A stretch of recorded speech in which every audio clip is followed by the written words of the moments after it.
بسم اللہ الرحمن الرحیم۔ اور فرمایا کہ دیکھو کوئی مذہبی اعتبار سے آر نہیں ہے، بلکہ اگر تمہارا ایمان تکمیل پہ پانا ہے تو تم کو نکاح کرنا ہے، ورنہ تو تم آدھے ایمان والے ہوتے ہو جو نکاح نہیں کیا۔ حتیٰ کہ اللہ کے رسول صلی اللہ علیہ وسلم کے پاس چند لوگ آئے اور اماں عائشہ سے ملاقات کی۔ اللہ کے رسول گھر میں نہیں تھے۔ کہا کہ زندگی کیسی رہتی ہے گھر کے اندر کی؟ کہا کہ راتوں میں نمازیں ہیں، دن میں روزے ہیں، فلاں فلاں عبادتیں ہیں۔ تو انہوں نے کہا کہ اللہ کے رسول کے مرتبے کو ہوتے ہوئے، اتنی فضیلت ہوتے ہوئے انہوں نے اتنی عبادت کی، ہم تو کیا ہیں، گنہگار ہیں، ہم تو اس سے بڑھ کے عبادت کرنی چاہیے۔ تو مسجد میں گئے تو آپس میں کچھ یوں باتیں کی۔ ایک نے کہا کہ میں کبھی رات نہیں سوؤں گا، ہمیشہ پوری رات تہجد نوافل پڑھتا رہوں گا۔ دوسرے نے کہا کہ میں کبھی دن میں نہیں کھاؤں گا اور ہمیشہ روزہ رکھوں گا۔ تیسرے نے کہا کہ میں زندگی میں نکاح نہیں کروں گا، عورتوں سے دور رہوں گا۔ یہاں تک کہ اللہ کے رسول صلی اللہ علیہ وسلم گھر آئے تو معلوم ہوا کہ ایسے 3 افراد آئے اور ایسا پوچھا اور انہوں نے یہ باتیں کی، تو اللہ کے رسول کو غصہ آ گیا۔ کہا کہ سب کو بلاؤ، ممبر رکھواؤ، اعلان عام ہوا، جمع ہو جاؤ، کوئی خاص بات کرنی ہے۔ جب جمع ہو گئے کہا کہ بعض لوگ ایسے ایسے کہتے ہوئے میں نے سنا، اگر یہ صحیح ہے تو یاد رکھو تم سب سے زیادہ اللہ سے ڈرنے والا میں ہوں، میرے سے بڑھ کے کوئی اللہ سے ڈرنے والا نہیں ہوتا ہے۔ حالانکہ اس کے باوجود میں رات میں سوتا بھی ہوں، نماز بھی پڑھتا ہوں، دن میں کھاتا بھی ہوں، روزہ بھی رکھتا ہوں اور عورتوں سے نکاح بھی کرتا ہوں، اور یہ نکاح میری سنت ہے۔ دوسرے مقام پہ فرمایا کہ فمن رغب عن سنتی فلیس منی، جو کوئی میری سنت سے روگردانی کرے وہ ہم میں سے نہیں ہے۔ حتیٰ کہ نکاح کے اعتبار سے جو ایک رواج رسم تھا، شریعت نے اس کو اتنا بڑا مرتبہ دیا کہ عبادت بنا دیا، اور عبادت بھی اتنی اونچی بنا دیا کہ فرمایا کہ اگر تم عبادت میں اس کو مکمل زندگی میں نہیں لاتے ہو تو تمہارا ایمان تکمیل پہ نہیں پہنچتا۔ اور خاص اپنے نوجوانوں کو خطاب کیا اللہ کے رسول صلی اللہ علیہ وسلم، مسلمانوں سنو، تمہارے لیے حکم آیا ہے۔ آج کے نوجوان جو ادھر ادھر بھٹک رہے ہیں فحاشی اور عریانی میں، ان کے لیے آیا ہے۔ آج کی بیٹیاں جو ادھر ادھر نیٹ میں فحاشی اور بوائے فرینڈ گرل فرینڈ کے نام پہ کیا کرتی ہوئی بھاگ رہی ہیں، ان کے لیے پیغمبر آخر الزمان محمد الرسول اللہ صلی اللہ علیہ وسلم کا پیغام آیا ہے۔ کیا پیغام آیا ہے؟ یا معشر الشباب، اے نوجوانوں، من استطاع منکم الباءۃ فلیتزوج، دیکھو جس کے پاس بھی مردانگی ہے، جس کے پاس بھی سہولت ہے نکاح کی، وہ کر لے۔ حکم، اس کو چاہیے کہ وہ نکاح کر لے، تنہا زندگی نہ گزارے۔ بلوغت ہو گئی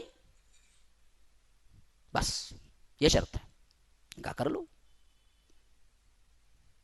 آج ہم نے اس رواج کو چھوڑ دیا۔ ہم نے کیا کر دیا؟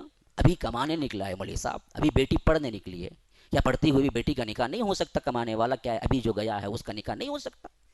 ماں باپ اس کی کیا ہے، کچھ دن کے لیے، کچھ سال کے لیے پیسہ خرچہ نہیں دے سکتے اپنے بیٹے کے لیے، تاکہ اس کی عزت محفوظ ہو جائے، تاکہ اس کی عصمت محفوظ ہو جائے۔ نوجوانوں کے لیے تو اللہ کے رسول نے یہ پیغام دیا اور حکمن دیا کہ فلیتزوج۔ کیوں؟ فرمایا کہ فإنہ اغض للبصر واحسن للفرج، یہ تمہارے آنکھوں کو محفوظ رکھتا ہے اور تمہاری شرمگاہ کو محفوظ رکھتا ہے۔ بس ایک کا ہو گیا تو وہ اپنی زندگی میں سیٹل رہتا ہے، خوش رہتا ہے۔ نوجوان 18-20 سال کی عمر ہے، کر کے رکھ دو۔ ہاں آپ دیکھو گھر میں دیکھو، وہ نوجوان جو شادی کرنے سے پہلے رات کے 12 گھنٹے کو بھی گھر نہیں آتا تھا، ماں کہہ کہ تھک گئی، باپ کہہ کہ تھک گیا، کارے پھر کو آتا تبھی بھی 1 گھنٹے کو چاہتا انہیں شادی کر دو، 8 گھنٹے کو رات شروع ہو جاتی، جلدی آ جاتا روم کو۔ ارے کائی کو بیٹھتا جلدی ہے تو آتا نہیں نا، نہیں میں آ جاتا ہوں، اب رات ہو جاتی، مجھے جلدی بولتا ہوں۔ ہاں کسی کو 7 گھنٹے کو بھی رات ہو جاتی۔ ہاں فإنه اغض للبصر واحسن للفرج۔ تو اس کے بعد سنو، فإن لم يستطع، اگر تمہیں پاس استطاعت نہیں ہے، اور یہ استطاعت مال کی نہیں ہے، یاد رکھو، مردانگی یا کوئی مسئلہ کوئی پریشانی، بس استطاعت نہ ہے، تو فرمایا کہ فعلیہ بالصوم، تم پر روزہ ہے، روزہ رکھو۔ فإن له وجاء، وہ شہوت کو توڑ دیتا ہے۔ تو آج نوجوان جو کہ کیا ہے 30 کے، کوئی 35 کے، کوئی 25 کے جو گزار رہے ہیں اور شادی سے کترا رہے ہیں، یاد رکھو اگر واقعتاً تمہیں عذر ہے شادی کرنے میں تو تمہیں روزہ رکھنا ہے۔ الٹا ہم کیا کرتے؟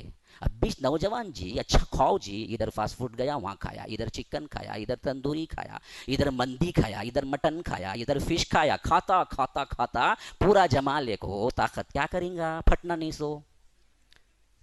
ہاں اللہ کے رسول کی بات بالکل صحیح تھی، وہ کیسے جھوٹ بول سکتے ہیں؟ اگر یہ علاج ہم رکھتے کہ بیٹا دیکھ 24 سال عمر ہو چکی ہے، 22 سال عمر ہو چکی ہے، اب تیری شادی ہونی ہے، اگر نہیں مانتا ہے تو روزہ رکھ، مسئلہ ختم، اپنی زندگی میں سیٹل رہے گا، خوش رہے گا، اطمینان رہے گا. لیکن ہم نے اس کو پامال کر دیا. آج ہمارے باپ الٹا کیا ہے، طنز کرتے ہیں، کیا رے اتنا جلدی آپ کو بولتا، انہیں ڈرتا ہے اس کے سے باوا کو بولنے، کسی تی بلا لے گا تو دوست کو ذرا بولو جی باوا کو، کئی کو بات تو بول خود باوا کو، دوست کی طرح رہو باپ کے ساتھ. حرام تو نہیں فرمائش کر رہا ہے نا، اس سے کروڑ درجے بہتر ہے دو نکاح کر لے. کیا ہے ادھر ادھر منہ ماری کرتا ہوا پھر ادھر ادھر کیا ہے 4 گرل فرینڈ 10 گرل فرینڈ سے کیا ہے نمبرات لے کے رکھ کے رات دن برباد کرے، نہ رات کو سوتا نہ دن کو کھاتا، خالی دیوانہ بن کو پھرتا رہتا، وہ گلی یہ کونا وہ کونا. کیا کہتا اس کی محبوبہ ہے، کبھی کاٹ لیتا، کبھی کیا ہے لے لو یو لکھ کو خون خرابہ کر لیتا، کبھی مر جاتا. کئی کو مصیبت. حرام کی زندگی گزار، بہترین زندگی گزار. ہم نے ترک کر دیا. آج ہماری فحاشی اور ریانی کی بنیادی وجہ یہی ہے کہ لیٹ شادی. اسی لیے کہ رسول نے فرمایا اذا اتاکم ممن ترضون دینہ وخلقہ، اگر تمہارے پاس کوئی رشتہ آ جائے جس کا دین داری اور جس کا اخلاق برابر ہے تو یاد رکھو نکاح کے لیے حامی بھر لو. وَإِلَّا تَفْعَلُوا تَكُنْ فِتْنَةٌ فِي الْأَرْضِ وَفَسَادٌ عَرِيضٌ. اگر تم ایسا نہیں کرو گے تو پھر زمین میں معاشرے میں بہت بڑا فساد برپا ہو جائے گا. وہی ہو رہا ہے. آج ہمیں کیا دیکھتے، دیندار ہے، ہو مولوی صاحب دیندار ہے، اچھا بہت اچھا لڑکا، جاب کیا بھی نہیں ہے، نہیں رہتے، کھانے پینے کی ذمہ داری تو لے کے آیا تھا کیا پیدا ہوتے وقت، جاب نہیں تو جاب مل جاتی بعد میں. دینداری تو ہے نا، اخلاق ہے نا. اسلام نے جو دیکھا اور دیکھو بولا، جو اللہ کے رسول نے کہا وہ کیا کہا، اذا اتاکم ممن ترضون دینہ وخلقہ.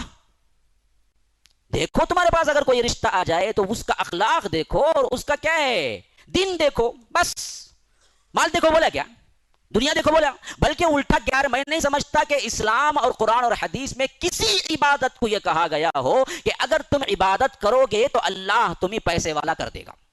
بتاؤ تم قرآن اور حدیث میں کسی کے لیے آیا ہو؟